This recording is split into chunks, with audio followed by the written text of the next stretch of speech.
Alright, so this auction lot is for one of our new Opal polishing cutting kits. The idea behind these kits is to give you in one little box everything that you need to bring, if you have a Dremel or a rotary tool, to take a rough opal and process it all the way to a finished cut gemstone. Now this is not a pro carving kit. If you want to get into intricate carvings, if you want to carve your name in opal or a pineapple or whatever, then you need our pro kit. This kit is specifically for carving simple shapes like cabochons and things like that.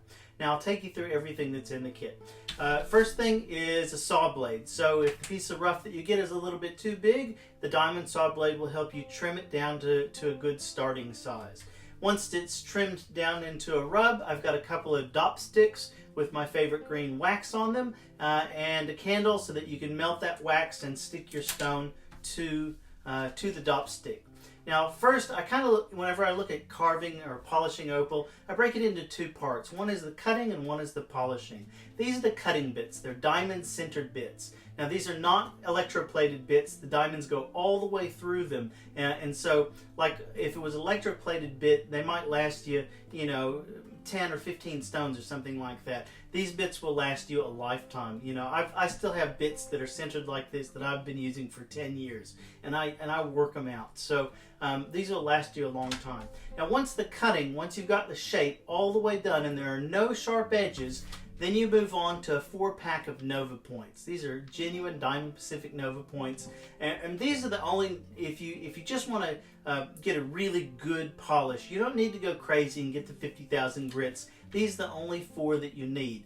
Now you just need to make sure that you never cut with these dry. Always cut with them wet. Sometimes I'll get somebody that says, oh, the Nova point just burned up and blew away. 100% of the time it's because there wasn't enough water involved, and the resin that these diamonds are impregnated in will get hot and it will just disappear on you. So you have to use a lot of water when you're polishing with these.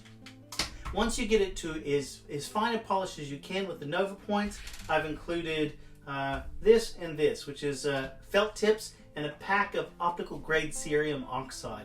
If you make a wet slurry with that cerium oxide and finish it off with those, put it on the felt tips and finish it off with that, then it'll give you a super fine polish that you just won't be able to get it nicer than that. Everything in this kit is what you need if you have a Dremel or a rotary tool to take it from the rough to the polished stone.